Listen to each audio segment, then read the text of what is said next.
Bitcoin ने अभी हाल ही में अक्टूबर में 6 से 7 अक्टूबर के बीच में अपने ऑल टाइम हाई को टच किया।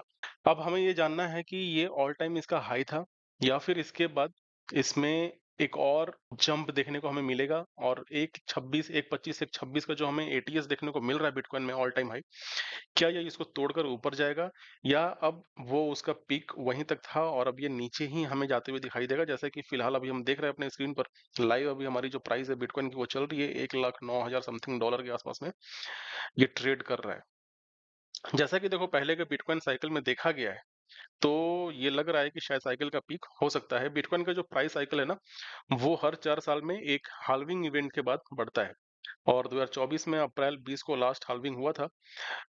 इस मैं आपको बता दूं कि इस हाल्विंग का हमारे करंट प्राइस साइकिल पर बहुत ही स्ट्रांग असर होता है। इसमें हाल्विंग इवेंट में होता क्या है कि देखो कुछ जो माइनर्स होते हैं, तो बिटकॉइन को माइन करते हैं, माइन होकर बिटकॉइन एक जगह इकट्ठा होती है। वो जो कॉइन है वो मार्केट में अवेलेबल करा दी जाती है लोगों को परचेस करने के लिए। अब जब नए कॉइन्स अवेलेबल होंगे, लोग उसको परचेस करेंगे, तो ऑब्वियसली प्राइस तो ऊपर जाएगा ही जाएगा। देखो पिछले 2 बिटकॉइन हाल्विंग साइकिल में ना पीक लगभग 526 से 546 दिन के बीच में आया था। मतलब 2016 की हाल्विंग के बाद रफली 1.5 साल में 1.5 साल में जो पीक इसका था वो आ गया था। वैसा ही हमें देखो 2020 में भी देखने को मिला।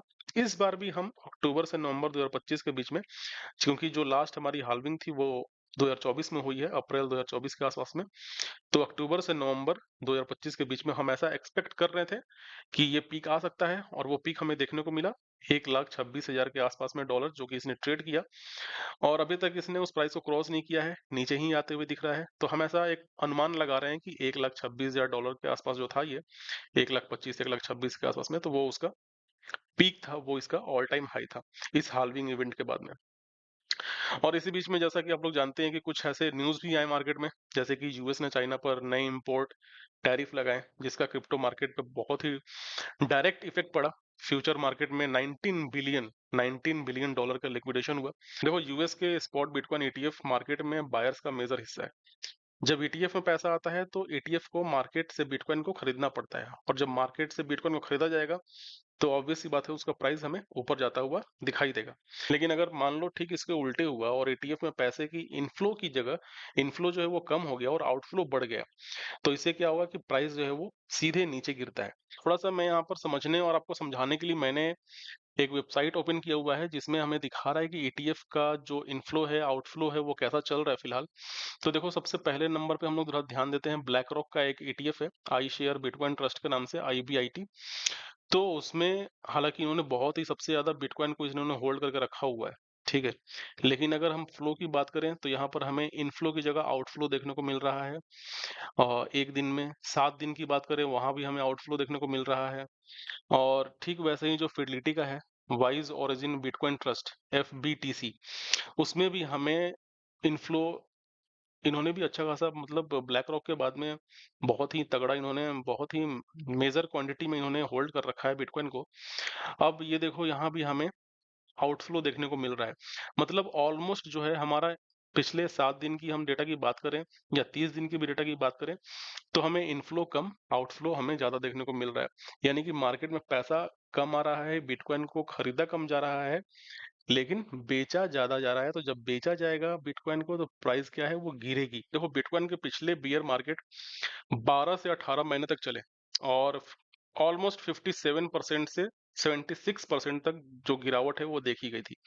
अब मार्केट जो है कि देखो ज्यादा मैच्योर हो गया है पहले से और एटीएफ भी हैं, इस वजह से जो कि गिरावट हमें 35 से 55% के बीच में देखने को मिल सकता है, ये अंदाजा लगाया जा रहा है। अब अगर पीक जो है हमारा वो 1,26,000 डॉलर के आसपास में है, तो बॉटम जो होगा हमारा वो $82,000 से $57,000 के बीच में आ सकता है, जो कि लेट 2026 या फिर अर्ली 2027 तक हम ऐसा देख सकते हैं। बिटकॉइन का देखो हर साइकिल का प्रॉफिट ना पिछले साइकिल से कम होता गया है। पहली साइकिल में जो प्रॉफिट था वो 3,696% का गेन था, दूसरी साइकिल में 1,580%, तीसरी में 248% और अब एक्सपेक्टेड जो गेन है वो 82% है। तो ये एक्चुअली में ये दिखाता है कि बिटकॉइन की जो ग्रोथ है ना, अब स्टेबल और मैच्योर फेज में आ रही है। तो ऐसे में अगले कुछ महीनों में हम मार्केट के 3 सिनेरियो जो है कि वो देख सकते हैं। कौन-कौन से सिनेरियो देख सकते हैं? पहला सिनेरियो ये है कि टॉप जो है कि हमारा ऑलरेडी आ चुका है। प्राइस जो है कि अब वो डाउनवर्ड जा सकता है विद स्ट्रॉन्ग सपोर्ट अराउंड $90,000 से $1,10,000 के आसपास में। दूसरा हमारा सिनेरियो ये कहता है कि प्राइस एक बार जो है कि और $1,35,000 से $1,55,000 तक जा सकता है और फिर उसके बाद जो है कि गिरावट हमें देखने को मिलेगा।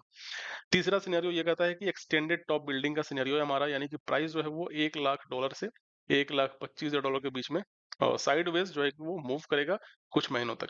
तो कुल मिलाकर दोस्तों हमारा कंक्लूजन ये है इस वीडियो में कि बिटकॉइन का जो है कि वो 1,25,000 से 1,26,000 का जो हाई है, वो शायद इस साइकिल का हमारा टॉप है। इसके बाद हमें 35 से 55% तक का इसमें गिरावट एक्सपेक्टेड हम कर सकते हैं, जो कि 2026 तक बॉटम बना सकता है। अगर आप एक इन्वेस्टर हैं, तो आपको जो एडवाइस है, वो ये है कि ईटीएफ फ्लो, मार्केट लिक्विडिटी और मैक्रो इवेंट्स ध्यान से आपको देखना चाहिए और पेशेंस रखते हुए रिस्क को संभाल कर इस इन्वेस्टमेंट जो है, वो आपको करना चाहिए। तो दोस्तों मिलेंगे आपसे अपने अगले वीडियो में, तब तक के लिए इन्वेस्टमेंट करते रहिए, मगर नॉलेज के साथ।